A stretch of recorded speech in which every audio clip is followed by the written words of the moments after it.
નમસ્કાર દોસ્તો, હું મેહુલ વ્યાસ અને ધ ગુજરાત રિપોર્ટમાં આપનું સ્વાગત કરું છું. તમને ખ્યાલ હશે કે ગોંડલની અંદર એક યુવકનું જે રાજસ્થાનનો યુવક છે રાજકુમાર જાટ, એનું બેડી સંજોગોમાં મૃત્યુ થયું છે રાજકોટની અંદર. ગોંડલના પૂર્વ જે ધારાસભ્ય જયરાજસિંહ એમના બંગલા પર જોવા મળ્યો હતો અને ત્યાં પિતા પુત્રએ, જયરાજસિંહ અને એમના દીકરાએ એને માર માર્યો હતો એવા આક્ષેપો થઈ રહ્યા છે. અને હાલ આ પરિવાર તો રાજસ્થાન જે ભીલવાડા છે ત્યાં છે અને ત્યાંથી બહુ બધા આક્ષેપો કરી રહ્યા છે અને આ ઘટનામાં નવા નવા ખુલાસાઓ રોજ આવી રહ્યા છે. ત્યારે અહીંયાની તો ગુજરાતમાં તો આ કેસમાં શું કાર્યવાહી થઈ રહી છે એની કોઈ ચોક્કસ વિગતો નથી. એ તો પોલીસનું કહેવું એવું છે કે રાજકુમાર જે છે એને ત્યાં ઝપાઝપી કદાચ થઈ હશે, પણ એ રાજકોટ પર કંઈક રોડ પર એને કોઈ વાહને એક્સિડન્ટ કર્યો અને એમાં એનું મૃત્યુ થયું અને ત્યાં વાહન અકસ્માતમાં એના શરીર પર ઘણા બધા ઈજાના નિશાનો પહોંચ્યા. એ પણ એક શંકાસ્પદ બાબત છે. પણ આ બધી બાબતોની વચ્ચે અવનવા વિડીયો રેકોર્ડિંગ્સ પણ સામે આવી રહ્યા છે. એટલે હમણાં જ એક વિડીયો એવો કથિત ઓડિયો વાયરલ થયો જેની અંદર ગોંડલના જે પૂર્વ ધારાસભ્ય જયરાજસિંહ જાડેજા છે, એમના પુત્ર ગણેશ અને જે મૃતક રાજકુમાર જાટ છે એના પિતા રતનલાલ જાટ વચ્ચે વાતચીત થઈ હોવાનું કહેવામાં આવી રહ્યું છે. જેમાં તેમનો પુત્ર રાજકુમાર માનસિક બીમાર હોવાનું અને ઉદયપુરમાં એની સારવાર ચાલતી હોવાનું એના પિતા કહેતા હોય એવું કહેવામાં આવ્યું છે. હવે આ જે વાયરલ થયેલી ઓડિયો ક્લિપ છે એના અંગે જે રાજકુમારના પિતા છે રતનલાલ જાટ, એમણે જે શું ખુલાસો કર્યો એ તમને એકવાર સંભળાવી દઉં. અને એમણે તો આ ઓડિયોને ફેક ગણાવ્યો અને સાથે એમણે તો ગણેશ ગોંડલને, જયરાજસિંહનો દીકરો છે જે ગણેશ ગોંડલ તરીકે ઓળખાય છે, અને પડકાર ફેંક્યો છે કે જો તમે સાચા હો તો તમારા ઘરે જે ઘટનાઓ બની એના આખા સીસીટીવી જાહેર કરો. તો સૌથી પહેલા એ વિડીયો જોઈ લઈએ કે એમાં એના પિતાએ શું કીધું છે. कहा जा रहा है कि गणेश गोंडल से मेरी बात हुई है और मैंने मेरे बच्चे के लिए कहा है कि वो मानसिक स्तर पर उसके दवाई चल रही है, तो ये बात बिल्कुल झूठी है और उन लोगों ने ये फेक मेरी ऑडियो आवाज़ बनाई हुई है और इसमें मेरी कोई आवाज़ नहीं है और ये लोग है ना फेक बनाया हुआ है सब. और अगर वो इतने ही सच्चे हैं तो उनके ग्राउंड फ्लोर का पूरा वीडियो बाहर दे दो ना, सब पता चल जाएगा.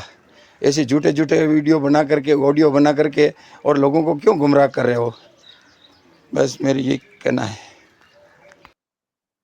એટલે આ જે એના પિતા છે રતનલાલ, એમનું આ કહેવું છે. પણ બીજી તરફ બહુ મહત્વની ઘટના એવી છે કે રાજસ્થાનમાં આ બાબતે બહુ મોટો હોબાળો મચી ગયો છે. રાજસ્થાનમાં જે એના નેતાઓ છે રમણલાલ જાટ, એમણે પોસ્ટ કરી છે એના માટે, ને આજે એના પર બહુ ખાસી બધી લોકોએ આજે એના માટે શોક સભા મળી હતી. એની પોસ્ટ પર જે રમણલાલે કરી હતી એના પર ઘણા બધા લોકોના રિએક્શન તમે જોઈ શકો છો કે ત્યાં લોકોએ રાજકુમારને ન્યાય મળે એ માટે ઘણી બધી પોસ્ટ કરી છે, લાગણીઓ વ્યક્ત કરી છે. એવી જ રીતે ત્યાં રાજસ્થાનની બીજી બી બધા ઘણા નેતાઓ અને બધા પોસ્ટ કરી રહ્યા છે. આ એક પોસ્ટ છે, તમારે જો તમે વાંચો તો તમને શરૂઆતથી બતાવું તો રાહુલ કાસવાન એ લખી રહ્યા છે કે ભીલવાડાના આ જે રાજકુમાર જાટ છે એને ગોંડલ વિધાનસભા ગુજરાતમાં હત્યા હોવાના મામલે અત્યંત દુઃખી અને સંવેદનશીલ છે અને આ પ્રકરણને બહુ ગંભીર છે અને આમાં બહુ પ્રભાવશાળી લોકોની ભૂમિકા સામે આવી રહી છે એવું એમનું કહેવું છે. અને એમણે કેન્દ્રીય મંત્રી અમિત શાહ અને ગુજરાતના મુખ્યમંત્રી ભૂપેન્દ્ર એમને પણ અને સંઘવી સાહેબને ટેગ કરીને આ પ્રકરણની સીબીઆઈ તપાસ કરવામાં આવે એવી માંગણી કરી છે. એવી જ રીતે બીજી એક પોસ્ટ છે એ છે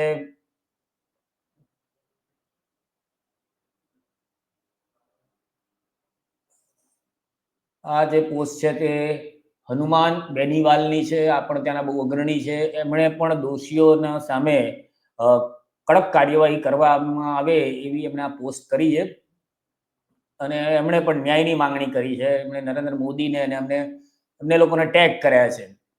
એટલે આ મામલે અત્યારે રાજસ્થાનમાં ભયંકર સ્વરૂપ લઈ રહ્યું છે. આ ત્યાંના બીજા નેતા છે, એમણે પણ આ રીતના આ જે પ્રકરણ છે એના પર દુઃખ વ્યક્ત કર્યું છે અને આમાં ષડયંત્ર અને હત્યા કરવામાં આવી હોય એવું કહેવામાં આવ્યું છે.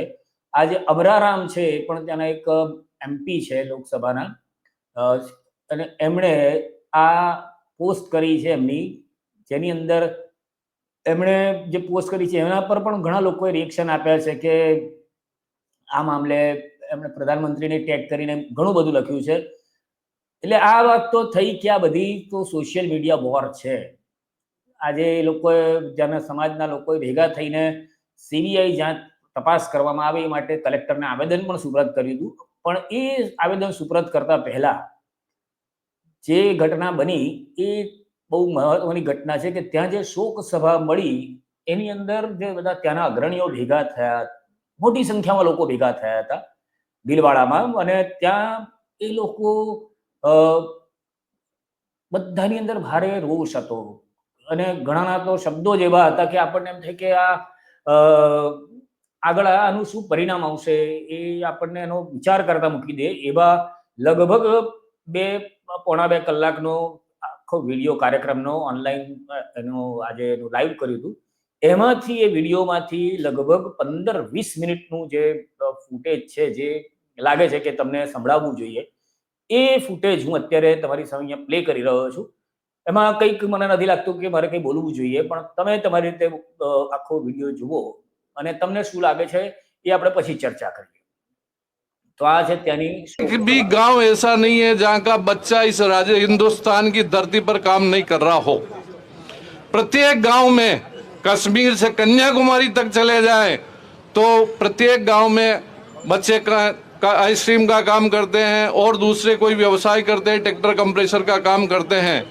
अगर इस तरह जिस तरह राजकुमार जाट की निर्मम हत्या की गई, उस तरह अगर ये शुरुआत हो गई और अपन सोते रह गए तो आप ये मान के चले कि जो ऊपर बैठे हुए दमदार नेता जो सत्ता में बैठे हैं, अगर उनका विरोध नहीं करेंगे तो इस जिले के बच्चों का भविष्य अंधकार में आ जाएगा।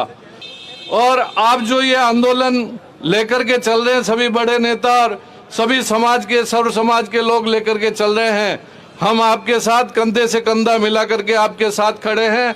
जहां कहीं भी, अभी दिल्ली तक की बात करें, अगर दिल्ली भी चलना होगा तो चलेंगे और वहां गोंडल में भी चलना होगा तो चलेंगे, डरने की जरूरत नहीं है। और पूरा जिला और पूरा मेवाड़ एक साथ खड़ा है। राजकुमार की हत्या की CBI जांच हो, CBI जांच हो करके और न्याय मिलना चाहिए, अपन यही चाहते हैं। आप सब पधारे, उसके लिए सभी का साधुवाद, धन्यवाद, जय हिंद। गुजरात के गोंडल विधानसभा से एक तानाशाही सरकार के पूंजीपति विधायक के द्वारा हमारे जबर के निवासी राजकुमार जी की राक्षसी प्रवृत्ति के द्वारा उनकी हत्या कर दी जाती है और गुजरात का शासन और प्रशासन अभी तक भी मौन बैठा है। साथ इसकी CBI की जांच नहीं होती है और हमारे भाई को न्याय नहीं मिलेगा तब तक हम किसी हालत में चुप बैठने वाले नहीं है। और ये पहली बार देख रहा हूँ कि पूरे भीलवाड़ा जिले के, चाहे वो MLA हो, चाहे वो समाज किसी भी संगठन के लोग हो, क्योंकि ये न्याय की बात है। इस प्रकार से राजनीतिक लोग अपने पावर का बेजा इस्तेमाल करते हुए अगर हमारे बच्चों की हत्या होगी तो फिर इसका जवाब हमको देना पड़ेगा। एक बार जोरदार अंतर से, है ना, जोरदार बल सांवरिया सेठ की, वाह बद्रिया वाह। यह मेवाड़ हाल न जागी तो बच्चे किसान काम क्या पोर्टल नरेश, जोरदार। हाँ यूं पाचे बेटा रतन जी गुड्डा, हाँ बल सांवरिया सेठ की, किसान एकता, किसान एकता, किसान एकता। मुझे ऐसा लगता है न हम जाति के हैं न पार्टी के हैं, इस अन्याय के खिलाफ हमेशा जब से सामंतवादी राज्य था या भगवान के मुगलों का राज था, सबसे पहले यदि बॉर्डर की बात हो, सबसे पहले यदि कोई शहीद का दर्जा मिलता है वो किसान है, क्योंकि गोली वो खाता है, लाठी वो खाता है और अन्याय का सबसे पहले विरोध ये किसान कौम करती है। की गौर घटाए, सिर के नीचे सिर पे बरसे यदि झूलाए, पैरों के नीचे अंगारे, कदम मिलाकर चलना होगा, हाथ मिलाकर चलना होगा, निज हाथों में हंसते हंसते साथ मिलाकर चलना होगा। क्या तो बोलो भोलेनाथ, क्या बोलो ये जाट आज जो भाई राम कुमार चौधरी का लाड़ी दिया घटना हुई, और आज जिसके लिए अपन यहाँ सब एकत्रित हुए हैं भाई राजकुमार जाट को न्याय दिलाने के लिए, ये ठीक है कि अपन एक मजबूत किसान कौम से आते हैं, तो आज उसके लिए यहाँ इतने लोग एकत्रित हुए हैं और उसको न्याय दिला के मानेंगे उस। नमस्कार। और नौजवानों संभल जाओ, संभल जाने का वक्त आया है। और नौजवानों संभल जाओ, संभल जाने का वक्त आया है। बहुत सोए हुए हैं हम, अब जाग जाने का वक्त आया है। अब जाग जाने का वक्त आया है। इस मुल्क को बनाने में तुम अपनी अहमियत समझो, इस मुल्क को बनाने में तुम अपनी अहमियत समझो। और जहां से हम चले थे उन्हीं माजी की राहों पर पलट जाने का वक्त आया है। तपिश सूरज से लो आसमां से बिजलियां खींचो, तपिश सूरज से लो आसमां से बिजलियां खींचो। और जुल्म की आंसियां पर बिजली बरसाने का वक्त आया है, जुल्म की आंसियां पर बिजली बरसाने का वक्त आया है। मैं सभी आप लोगों को जो भारी तादाद में आप पधारे हैं, आपको साधुवाद तो नहीं दूंगा, लेकिन आपको आभार इस बात के लिए देना चाहूंगा कि ये लड़ाई राजकुमार जाट की लड़ाई नहीं है। राजकुमार का जाना एक परिवार का नुकसान नहीं है। राजकुमार कोई व्यापार करने के लिए अहमदाबाद नहीं गए थे, राजकुमार अपने सुंदर सपनों को बुनने के लिए गए थे। वो यूपीएससी की तैयारी कर रहे थे और उनका जाना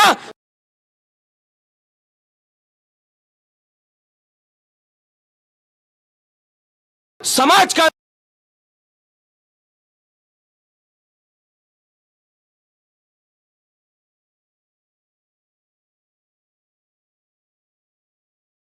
नुकसान है।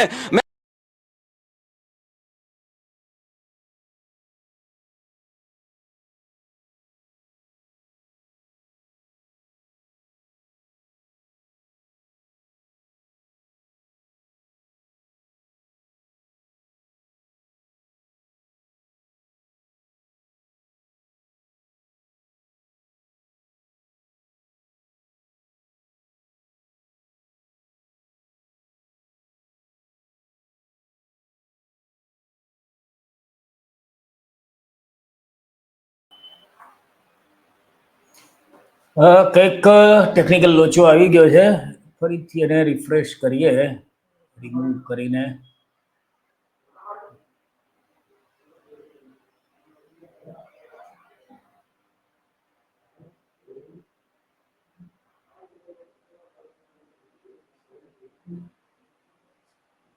नहीं गए थे, राजकुमार अपने सुंदर सपनों को बुनने के लिए गए थे। वो यूपीएससी की तैयारी कर रहे थे और उनका जाना समाज का नुकसान है। मैं आप बोलने के लिए बहुत लंबी चौड़ी बातें नहीं होके मैं 3 सुझाव आज जो मंचासीन लोग हैं, जो सामने बैठे हैं, जो जिम्मेदार लोग हैं, पहला सुझाव, आप जितने एडवोकेट बंधु हैं, वो चाहे किसी भी समाज से, जाट समाज से है, ब्राह्मण समाज से है, आप लोग अपना एक इंटरनल एक गठन करें कि वो केवल इसका जो लॉ साइड है, इसकी जो कानून की जो प्रक्रिया है, उसको वो फॉलो अप करे, नंबर 1।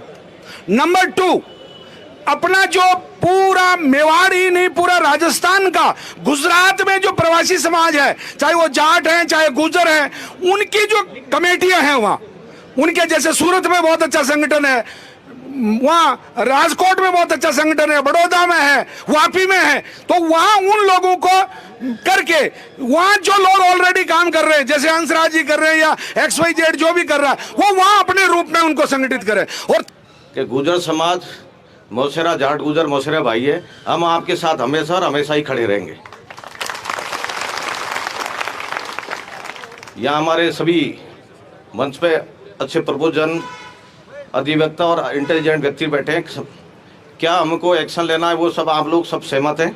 फिर भी मेरा आज एक जो सबसे बड़ा जो दुख हो रहा है, और उस मुझे कहना भी चाहिए, भीलवाड़ा में काफ़ी धरना प्रदर्शन होते हैं, भीलवाड़ा बंद होता है, किसान का बेटा मरता है तब कोई नहीं कहता कि आज भीलवाड़ा बंद होगा, कोई हमारा समर्थन नहीं करता है। आज वो लोग मुझे एक भी दिखाई नहीं दे रहा जो अन चीज़ों में बंद करते हैं, अन चीज़ों में समर्थन करते हैं। वो कल गुजर मरेगा, जाट मरेगा, कोई और भी मरेगा, वो हमारा समर्थन नहीं करते। मेरा उन लोगों से भी निवेदन है कि हम भी सनातनी है, हमको भी सनातनी माने और आप हमारे भी साथ रहे। जय हिंद, जय भारत, राम राम।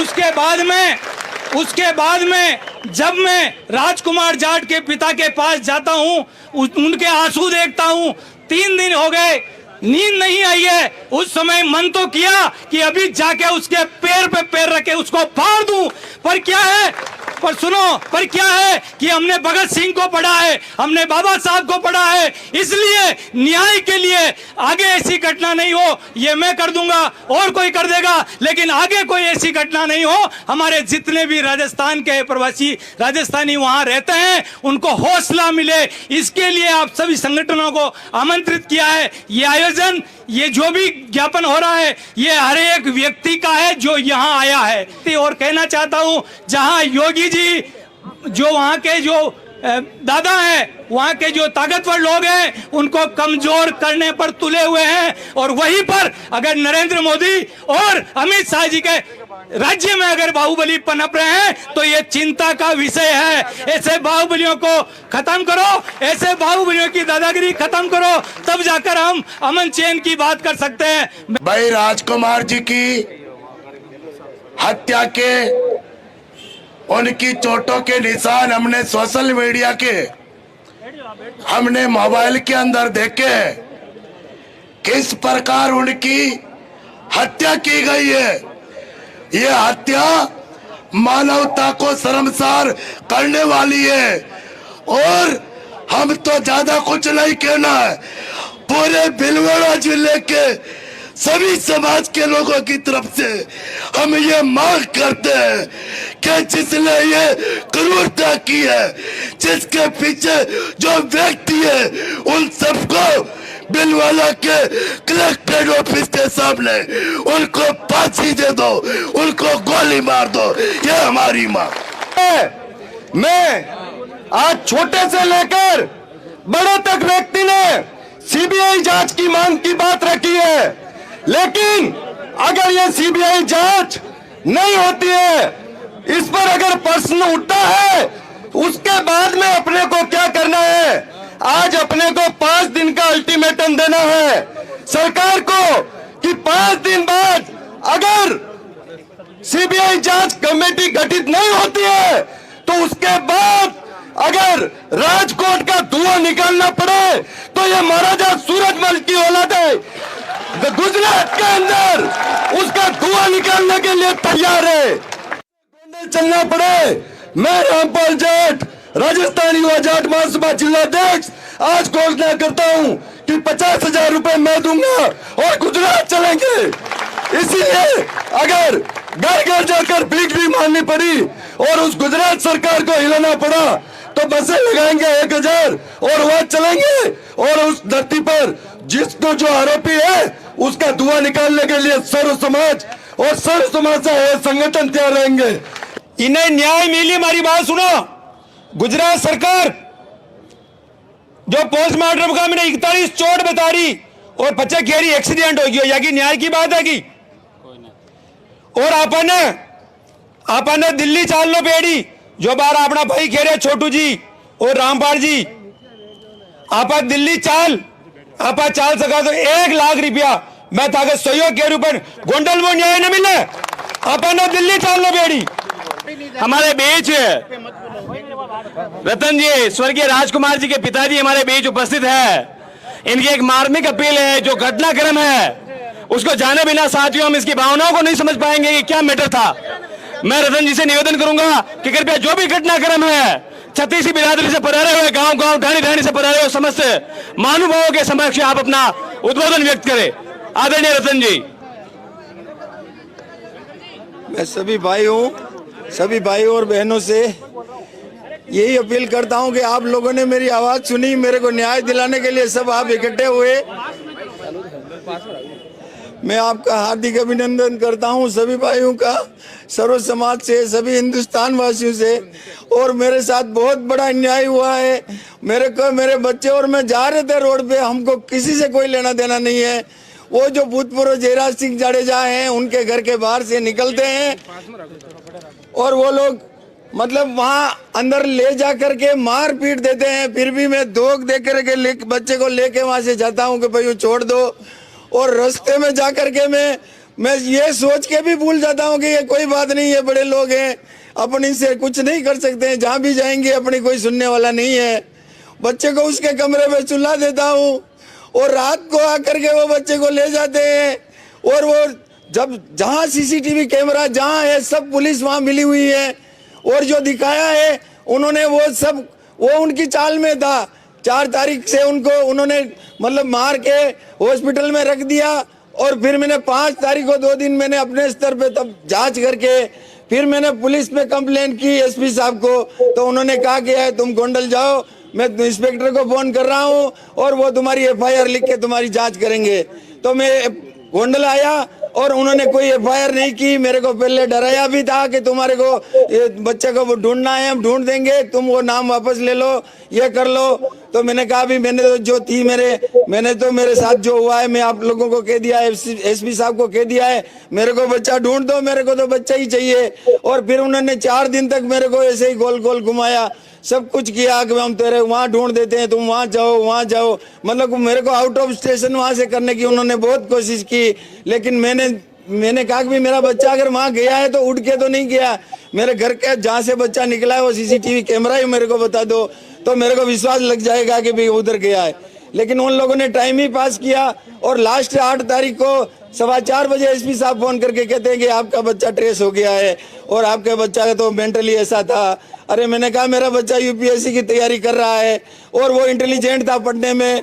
भाई और बहनों, मैं सब लोगों से कह रहा हूँ कि मैंने 8वीं तक उसको गोंडल में पढ़ाया है, और 9th में जब मैं यहाँ लेके आया और मैं उसके लिए स्कूल ढूंढ रहा था, तो उस समय सैनिक स्कूल में 20 सीटें निकली थी, और उस 20 सीटों पे उसका एज पीरियड मिल रहा था कि वो एज ग्रुप में मिल रहा था। तो मैंने कहा बेटा देखे ट्राई कर दो तो इसमें नंबर आ जाए। तो बेटे ने ट्राई किया 2 महीने में, और वहां से मतलब इंटरव्यू लेटर आ गया कि भाई आपका बच्चे को लेके आओ सैनिक स्कूल में।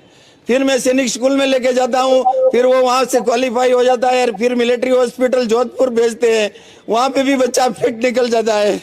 ये मेरी पूरी किस्मत थी। और उसकी माँ थोड़ी उसको कह दिया कि बच्चा अगर पढ़ेगा तो भी उसको नहीं यहाँ आने दिया जाएगा, तो और एक बच्चा है तो मेरे तो इसके बिना नहीं रह सकती। तो मेरी बेड किस्मत थी कि वहां भी नहीं भेज सका। 10th में जब वो पढ़ता था तो उसने कहा कि पापा मेरे को बाइक चाहिए। तो मैंने कहा कि भाई बेटा बाइक में नहीं ले सकता, तू बहुत छोटा है, अभी नहीं चलाएगा। तो उसने बहुत मेरे को कहा, तो मैंने वैसे ही कह दिया कि तू अगर मेरिट में आ जाएगा तो मैं तेरे बाइक ले दूंगा। એટલે એક પિતાના જે આંસુઓ છે એ ન્યાય માંગી રહ્યા છે, અને હજી તો આગળ આખી સ્પીચમાંથી ઘણો બહુ અંશ લીધા છે, પણ બહુ બધું આ લોકોએ આક્રોશ વ્યક્ત કર્યો છે, અને ઘણા મોટી સંખ્યામાં લોકો ભેગા થયા છે, તો તમે જોયું છે। આગળ પણ તમે જુઓ तो एक दिन वो राजस्थान पत्रिका मेरे पास एक अखबार लेके आता है, देखता कहता है कि पापा ये मेरा फोटो है, डीपीएस की यही मेरिट है, और आप 10 CGPA आ गए हो यही मेरिट है। अब वो मतलब जो भी कहता था, हाँ वो जिद्दी था, वो बहादुर था, निडर था, वो किसी के सामने झुकना बिना गलती में वो उसको मंजूर नहीं था। बाकी आपके सामने वो झुकता था। कोई भी आपके बड़े लोग आएंगे, गांव का कोई अनपढ़ व्यक्ति भी बड़ा है तो उसके पैर छूता था, लेकिन अन्याय के सामने झुकने की उसकी बिल्कुल भी नहीं थी। और वो मेरे को भी कहता था कि पापा कायर बन के जीने में कोई मतलब नहीं है। और वो फर्स्ट अटेम्प्ट में जो भी करना था वो करता था। वो गए साल उसने बाजीराम से कोचिंग करके वो एलिजिबल हो गया था यूपीएससी देने के लिए। मैंने कहा बेटा एक बार फर्स्ट अटेम्प्ट कर ले, कुछ पता चल जाएगा। उसने कहा पापा मेरे को हार मंजूर नहीं है, मैं फर्स्ट बार ही दूंगा और पहली बार ही क्रैक करके आपको दिखाऊंगा। तो वो इसी उम्मीद पे ही मैं वो आया था गोंडल, और वो तैयारी कर रहा था, और शुभ मुहूर्त दे करके उसने फॉर्म भरा, और मेरे को कह रहा था कि पापा मई में एग्जाम है और मेरे फर्स्ट अटेम्प्ट में क्रैक करना है। और हम लोगों के साथ हमने किसी का कुछ नहीं बिगाड़ा है। हम बाइक से घर जा रहे थे मंदिर होकर के, ये लोग अपने मतलब इन लोगों ने अपना वो रुतबा दिखाने के लिए, अपना डेयरिंग दिखाने के लिए अंदर बुलाते हैं, मारपीट करते हैं। फिर भी मैं ले जाके घर सुला देता हूँ, और सुबह बच्चा मिलता नहीं है, वो लोग रात को ही उठा के ले गए। ये मेरे को मन बिल्कुल कह रहा है। और जो बच्चे को उन्होंने सीसीटीवी फुटेज में दिखाया है, वो बच्चा है ना, बच्चा मेरा है, लेकिन उसको चला रहे हैं लोग। ये लोग अपनी मर्जी से चला रहे हैं। और एक ही नाइट में मतलब उन्होंने जो जो घटना स्थल बताया है वो 65 किलोमीटर गोंडल से दूर है, तो ये बच्चा इतना दूर कैसे जा सकता है? ये सब के पीछे चाल है, सब लोग ये मिले हुए हैं, इसीलिए तो मुझे वहाँ न्याय मिला नहीं, इसीलिए तो मैं आप लोगों के सामने आकर के ये सब बात बताई। और मैं बहुत किस्मत वाला हूँ कि आप सब लोगों ने मेरा साथ दिया और आगे भी आप मेरे साथ खड़े रहोगे। साथियों, मैं राजस्थान में एक अलग राज्य मध्य प्रदेश का आंदोलन करता हूँ। मेरा तो हमेशा આ જે ભાઈ છે એ આ કેસના વકીલ પણ છે, એ આ રાજકુમારનો કેસ એ જ લડી રહ્યા છે।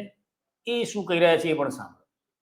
नारा रहता है कि सीकर, चूरू, झुंझुनू, हनुमानगढ़, गंगानगर, बीकानेर, जैसलमेर, बाड़मेर, नागौर, पाली, जालोर, सिरोही, जोधपुर 13 जिलों का हम लोगों ने ये मांग की अलग राज्य की।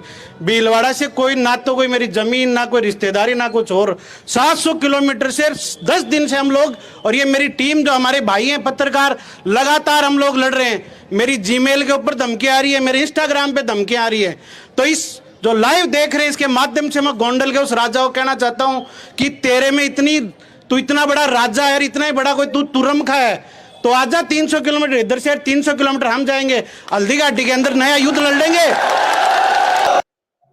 सामान्य रीते जे वकीलो होय ए जाहेरमां बहु शब्दो तोड़ी बोलता होय। કેટલાક પ્રોફેશન એવા હોય જેમને બાય ડિફોલ્ટ એવું શીખવાડવામાં આવે કે તમારા શબ્દોનું બહુ જ મહત્વ છે, એની બહુ જ કિંમત છે। પણ એક વકીલ થઈને આ અત્યારે કયા પ્રકારના શબ્દો વાપરી રહ્યા છે, તો એની પાછળ કયા પ્રકારનો રોષ હશે એ સમજી શકાય એવો છે। તમે સાંભળો આગળ એ શું બોલે છે। जरा पीछे बैठे हैं भाई, तमाशा मत देखो, मुट्ठी बिछो हनुमान जी की नहीं, और जोर सुन नारो दो कि माँ तक आवाज जा, दीवार हाल जाए हटेगी। राजकुमार को न्याय दो, राजकुमार को न्याय दो, राजकुमार मामले की सीबीआई जांच करो, राजकुमार मामले की सीबीआई जांच करो, जिला प्रशासन होश में आओ, राजस्थान सरकार होश में आओ, मारवाड़ी भाई को न्याय दो, मारवाड़ियों को न्याय दो, राजकुमार को न्याय दो, राजकुमार प्रकरण में सीबीआई जांच करो। तो सारे साथियों से है। और दूसरा, भाई साहब आप नाराज होंगे इस लड़ाई के अंदर, यदि मैं माफी मांगता हूं पहले भाई साहब, कोई भी लड़ाई है वो अनुशासन में लड़ी जाती है। जब तक हमारा ये यहाँ से ये लोग आदेश नहीं करते हम अनुशासन में रहेंगे, लेकिन भाई साहब न्याय नहीं मिलेगा तो सारे समाजों के स्ट्रीट सीटर भी इकट्ठा होंगे, और चाहे हल्दी घाटी जाना पड़े, और चाहे हमें इस पूरे जिले के अंदर नहीं, पूरे राजस्थान में आज झुंझुनू के अंदर, सीकर के अंदर, बीकानेर में आज 10 जिलों के अंदर ज्ञापन दिलवा रहे हैं, और सबसे ज्यादा हमारे नेता आगे आए हुए हैं। और यदि हम शेखावाटी के या कोई मध्य प्रदेश के उस इलाके का कोई बेटा मर जाता तो आज पूरे जिले बंद होते, सड़कों पे गुजरात की बसों को फूंक देते हम लोग। लेकिन हम आप लोगों के लिए बैठे हैं, और हम इस मंच के माध्यम से सरकारों तक बात पहुंचाना चाहते हैं कि हमारे मारवाड़ियों के एक अगली बार कोई अंगुली लगा दी तो उसकी अंगुली काट देंगे, हाथ लगाए तो हाथ काट देंगे। और वो गोंडल के राजा की इतनी बड़ी कब्जी है तो आ जाना कभी भी राजस्थान की सीमा में, 2-2 हाथ करके उसको बता देंगे। धन्यवाद। तो आ आखी जे घटना है ए રાજસ્થાનમાં બહુ જ હવે ગોંડલની ઘટનાએ મોટું સ્વરૂપ ધારણ કર્યું છે। કારણ કે ગોંડલમાં